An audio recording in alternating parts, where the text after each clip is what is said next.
Anyway, let's get to another sucker ass, and I ain't talking about sucker ass Smith. I'm talking about Dwayne Johnson. So let's get into her because apparently Will Wheaton, who you may know, played Wesley Crusher on Star Trek: The Next Generation. He was also in one of my favorite movies, Stand by Me. Yes, there's a loony up in Tokus, but he's been in a bunch of things. I think he still acts, but he recently called out Dwayne Johnson on social media over some comments he's made about his stance on politics.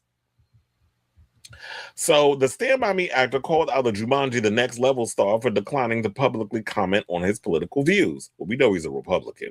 A lot of these brown folks, once y'all get a little coin in y'all pocket, and these white folks that y'all be out here tap dancing for, don't see it for y'all at the end of the day. But you know, y'all all run around here and want to be these fiscal Republicans. And I wouldn't be surprised if he voted for Trump. But anyway, so he said, so disappointing to find out he is such a coward. This is what Wheaton wrote on Threads on Monday. Now, Wheaton is a vocal critic of President Trump and previously campaigned for Kamala Harris during the 2024 presidential election. Now, y'all already know I got my issues with Kamala too, but this is not what this is about. Now, Wheaton's comment came in response to a post by George Takei, that quoted Esquire's recent profile of Johnson. Dwayne "The Rock" Johnson recent comments to Esquire about wanting to keep my politics to myself have divided fans, with some calling out his silence. Well, I could have sworn that he's been fairly vocal in the past on his political views. And we know kind of where he leaned.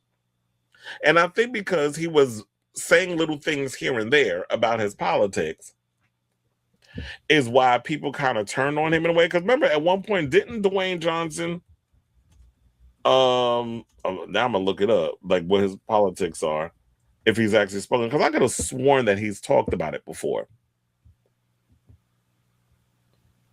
Because he was saying that he wants to distance himself from the negativity, toxicity, and slinging that comes from the political situation. Well, if you're on the right side of politics, which would be a little more progressive, like what Zoran and them are doing, then we could understand like that's your whole situation.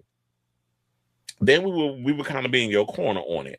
But I could have sworn that he's mentioned things but I keep seeing that all these other articles regarding the latest thing have come up that, he wants to stay quiet on his politics.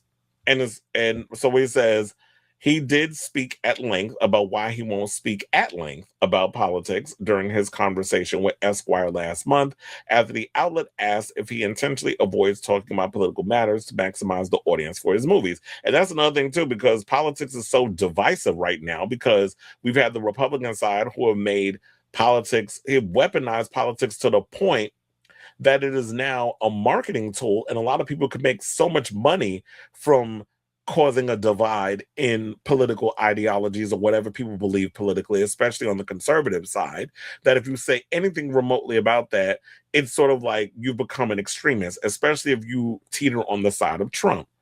So gone are the days, and he does mention in here where it's just like, I wish that we could have, a conversation where if you agree to disagree on politics, which once upon a time, I loved doing that. I was able to sit around and have a conversation with people about politics and all this other stuff. But when you're talking about MAGA, there's no getting through to those people. There's a whole brick wall that comes up when you're trying to bring actual truth and evidence. There was this, and I always forget his damn name.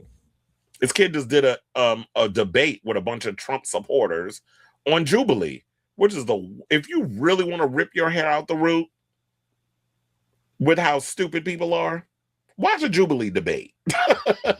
You will be surprised at like, God, are these people really this stupid? The fact that he sat and debated all these women, was bringing up Trump's grape allegations, all this, and how they moved the goalposts and all the things. And one woman decided, oh, well, let me deflect and let me bring up trans. I'm like, the trans ain't got shit to do with this. See, y'all using these these faux news talking points to just negate the fact of, and then they want to bring up Joe Biden allegedly stuff, and then they want to bring up Bill Clinton. And it's like, here's the thing with us on the Democratic side. If any of our Democratic politicians did something that was as heinous as what Trump has been accused of, throw their ass in fucking jail. What you thinking? You gonna get a gotcha moment from me? That is like, oh, I'm gonna move the goalpost because I'm on the other side of if I vote Democratic. No, if there's a politician on the Democratic side that has done any of the things that Trump has done, throw their ass in fucking jail. I'm not moving the goalposts for them. They shouldn't be in office. They shouldn't be anywhere around people. You're working in a public situation, dealing with people. You shouldn't be in that position. You should be in fucking prison, castrated. That's what you should be. If you was on the D side, and I ain't talking about dick, I'm talking about Democratic. You should be in jail, dealing with, doing your time for the crime. I'm not gonna sit up here and say something, move the goalpost like them people on that Jubilee situation is. So gone are the days where it's like I could sit and have a genuine conversation with people, and I'm bringing you facts, and I'm trying to make you understand things about the things we should be focusing on: lowering rent prices, property taxes, healthcare, universal healthcare for all. This is what stuff we should be focusing on. People surviving on a living wage. What was the state that they just had that just voted against raising the minimum wage to $15, and they all said no on it? And I don't know. I don't remember if it's in Alabama one, but I said, "Are y'all this dumb?" But y'all sitting up here trying to push this gold thing about this whole goalpost situation about Zohran Mamdani, and the fact that when they say freeze the rent, that means free rent. No, you forgot to add the ZE at the end of that free, because freezing the rent means that if my rent comes out to be $1,200 for a 1-bedroom apartment, that is not going to go up in the next year or two. That it's going to stay at $1,200 until what year we in? And it says it's going to start in October. So until like maybe what, 2028, 2029, and then I guess another negotiation or whatever will come in. So that at least gives me the chance that I could pay that $1,200. And then at least I got money left over where I could buy groceries. I could buy all the amenities and things that I need and still have a little money to just hold over in my account until, for me to play around with if I want to. I work hard for the money that I worked hard on. Why people can't sit and just enjoy the money that they have, that they work hard for? Nobody's saying that we want free shit. So I hate when you got these fearmongers like sucker ass Smith and that receding ass big ass forehead he got and that hairline, and all these other morons that's running around here being simps for the status quo, for the corporations, and pushing this thing. So we're going to talk about the thing of politics, Dwayne. Then let's talk about it. But the fact of the matter is, you probably got all that damn CTE from all that fucking wrestling you've been doing over the years that you can't really come up with a genuine conversation regarding politics and understanding politics. You're probably coming from it from a fiscal standpoint, because once upon a time you was broke, and now you don't want to go back to that because you're one of the most wealthiest action movie stars out right now. So of course you're going to be more fiscally conservative, because I don't get liberal from him. So, and said that he doesn't want the politics to distract from his work, which basically means that, yeah, you don't want to divide people to the point that, oh, this is what he believes politically. It's like, it's very much shut up and act. That's basically what he's saying. So he doesn't want that to affect his bottom line and affect his money, because that's all he cares about. And it said politics is omnipresent and it's forever. I don't like it. I hate it at times. I hate the slinging. I hate all the bullshit that comes with it. But once upon a time, you said you wanted to run for president, or you was going to talk about, or you wanted to get into politics. That was something you flirted with.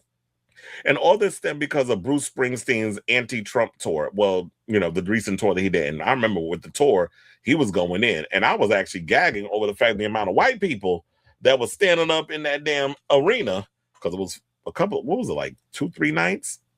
Clapping, was living for everything that he was saying. Yeah, there were some people that I didn't come here for this. Well, clearly you don't own the internet, because that's all. He never hid from the fact, Bruce Springsteen never hid from the fact that this was what his show was going to be. He let y'all know what this show was going to be. That was going to be heavily on the politics, which is why he only toured it here and not outside the United States. And said, who was it? Somebody in the band, I can't remember who it was, said that they had to increase the security for them because of the political situation, and was probably getting a lot of death threats. So art, music, film, any kind of art you do, a lot of it is political. When people say that you shouldn't add politics to things, look at history. There, a lot of the songs that came out of the 60s, a lot of the rock music and things of that nature, are very, very political. When you look at certain movies around certain times, very political. When you look at certain TV shows, it has political stuff in it. When you look at paintings, when you look at sculptures, any kind of art, it's political. So when people say don't put politics in the art that you're doing, where have y'all been? Because it's always coincided. It's always gone hand in hand. But you know, people just ain't out here. They lack critical thinking skills.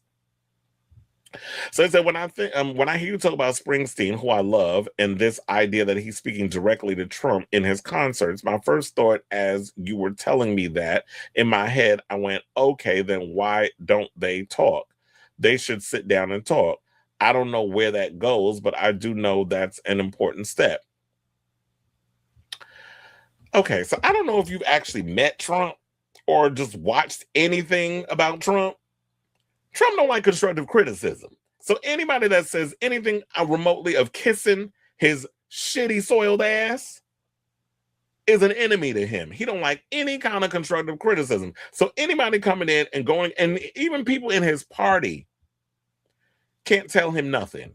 He wants to do what he wants to do when he wants to do it regardless, unless Netanyahu and all the people that really got shit on him come in and be like, no, this is what you got to do, like the bombing in Iran and all other stuff. Oh, you want to stop this now? Oh, let me start allegedly releasing things of you being involved with some young girl or whatever the case is, because you know Netanyahu got shit on him. There's a lot of people. The man is compromised. So for you to sit up here and say, well, I think they should just sit down and have tea together and crumpets and have a conversation.